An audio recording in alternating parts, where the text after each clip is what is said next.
Que a paz do Senhor esteja com todos para abençoar o seu dia e a sua semana. Bem-vindos. Hoje a gente tem em mãos um material assim fascinante, o capítulo 2 do livro de Jeremias, e vamos analisar ele pelas lentes do comentário bíblico de Charles H. Dyer. E a nossa missão aqui é desvendar o que parece ser um processo judicial divino. É como se a gente estivesse ouvindo a argumentação de um promotor, sabe? Detalhando a quebra de um relacionamento muito profundo. E o texto não mede palavras, ele usa uma série de metáforas e imagens que são francamente chocantes. No quebra-cabeça central não é só por que o povo de Judá abandonou a Deus, mas porque eles se esforçaram tanto para construir algo que, no fim, estava fadado ao fracasso. Exatamente, e é essa a beleza trágica do capítulo. O comentário de Dyer nos ajuda a ver que isso não é só uma lista de reclamações, né? É uma narrativa. Começa com uma nota de nostalgia, quase como um amor perdido. Deus, através de Jeremias, faz questão de lembrar a Judá do início de tudo, da sua devoção inicial. O que o texto chama de amor quando era jovem, lá no versículo 2. A fase da lua de mel, por assim dizer. Precisamente. É a memória de quando eles seguiram a Deus no deserto, um lugar inóspito, o que demonstrava uma confiança, assim, total. Dyer destaca a frase santo para o Senhor, as primícias da colheita. Isso significa que eles foram separados, consagrados. O melhor da produção dedicado a Deus. Essa imagem de pureza e dedicação inicial é crucial, porque ela estabelece um contraste brutal com tudo que vem a seguir. É o ponto de partida que torna a traição ainda mais dolorosa. Vem a acusação formal. O versículo 13 é o coração de tudo. Deus diz: o meu povo cometeu 2 males. Dyer parece ver isso como a tese central de todo o capítulo. Sem dúvida. E a forma como os 2 males são apresentados é genial. O primeiro é um pecado de omissão. A mim me abandonaram, o manancial de águas vivas. Para entender o peso disso, a gente precisa pensar como alguém do Antigo Oriente Médio. A água é vida. Um manancial, uma fonte natural e corrente, é a coisa mais valiosa que existe. É pura, confiável, inesgotável. Abandonar a fonte é literalmente dar as costas à própria vida. É um ato de esquecimento, de ingratidão. Abandonar a fonte da vida parece o pecado definitivo. O que mais eles poderiam ter feito que se compara a isso? Parece que Deus está dizendo que o segundo mal é tão ofensivo quanto o primeiro? Exatamente. O segundo mal é um pecado de comissão, de ação deliberada. E cavaram para si cisternas rachadas que não retêm as águas. É aqui que a crítica que você mencionou sobre o esforço desperdiçado se torna central. Dyer explica a diferença técnica. Uma cisterna não é uma fonte. É um buraco cavado na rocha, revestido de gesso, que depende da chuva para se encher. A água fica parada, pode se contaminar. E o pior, o gesso racha. Todo o trabalho de cavar e revestir se torna inútil. Então não foi só um ato de negligência, de se afastar do que era bom. Foi um ato de construção.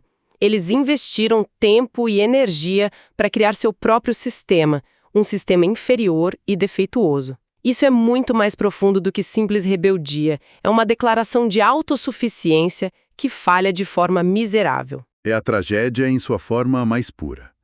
Eles trocaram a realidade viva e fluida de Deus pela artificialidade quebrada dos ídolos e das alianças humanas. Eles se cansaram de beber de uma fonte e preferiram o trabalho exaustivo de cavar um buraco no chão que não segurava a água. É uma imagem quase cômica em sua loucura.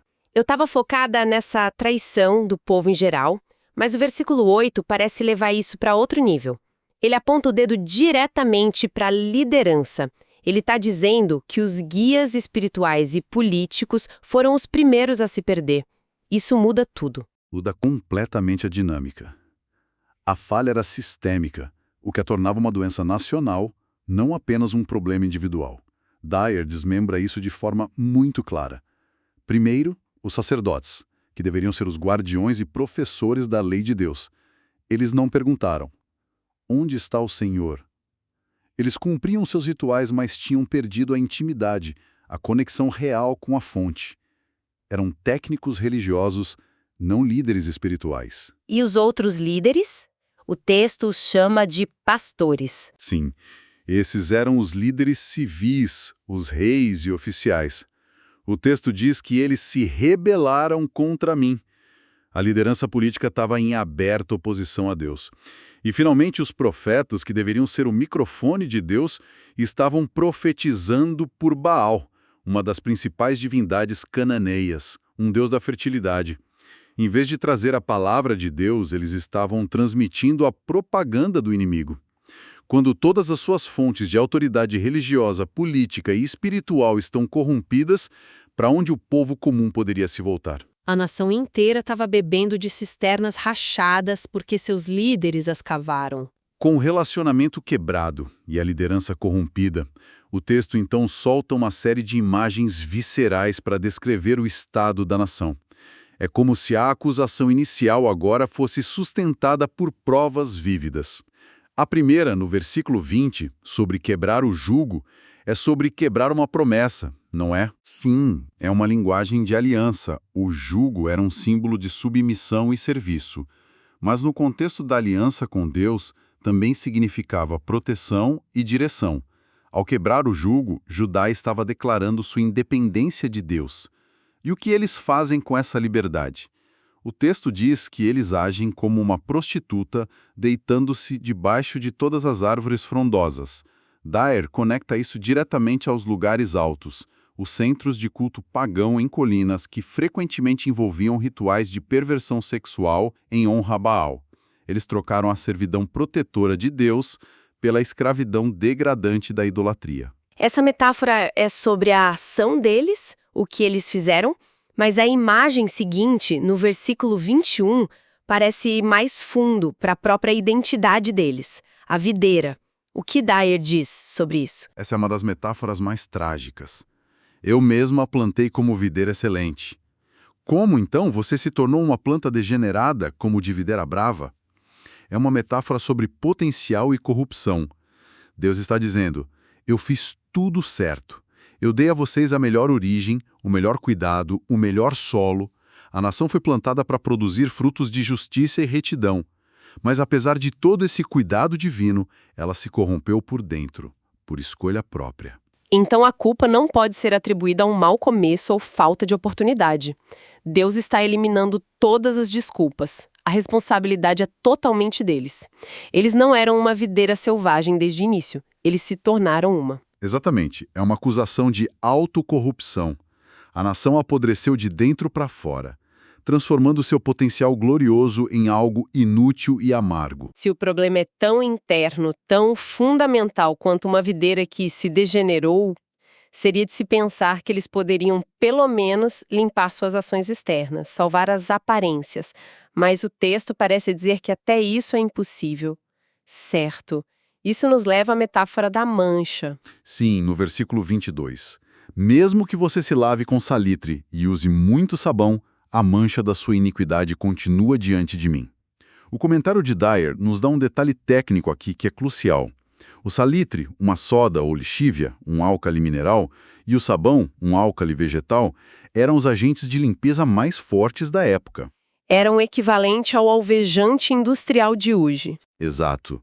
A mensagem é devastadora.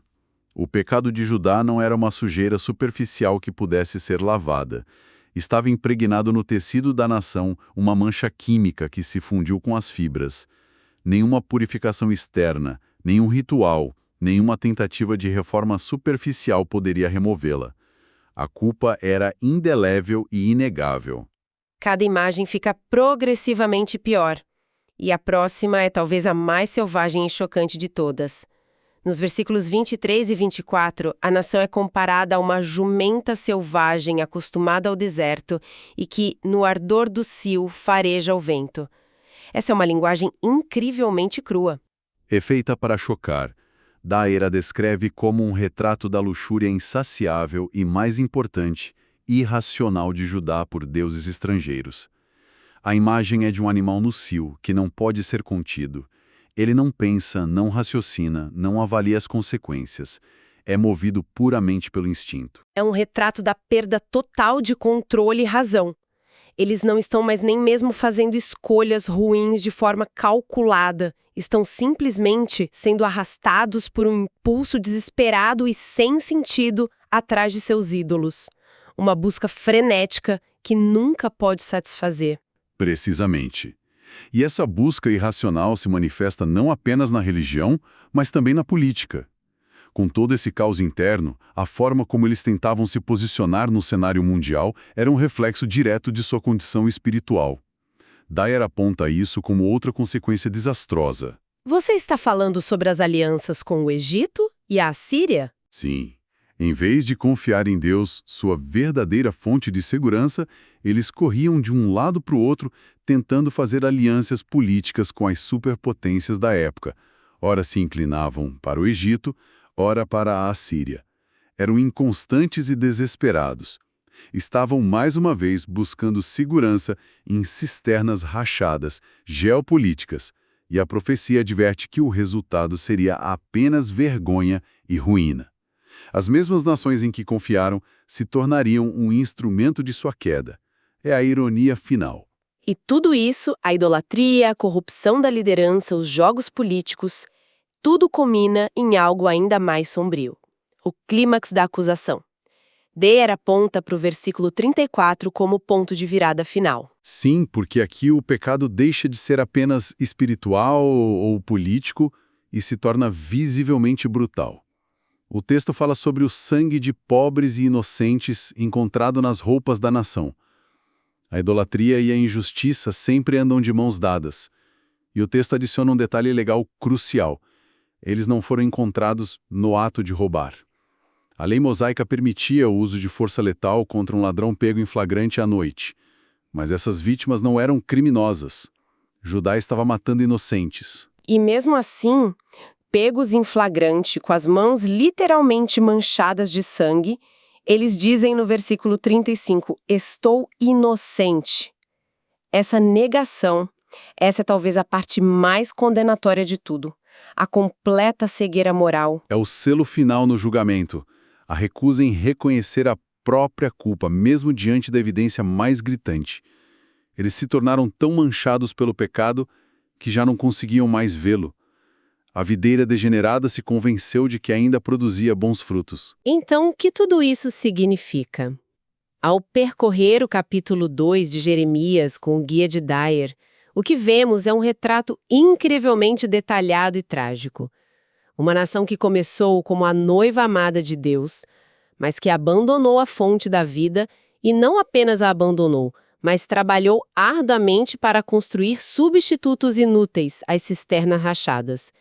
E essa escolha a levou a uma espiral descendente de corrupção, irracionalidade, violência e, finalmente, negação total.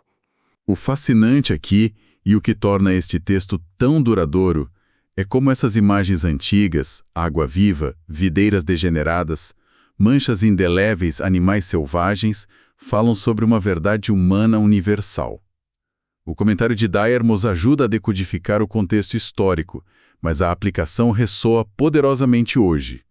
A análise levanta uma questão inevitável para a reflexão. Que é? Quais são as cisternas rachadas que as pessoas cavam hoje?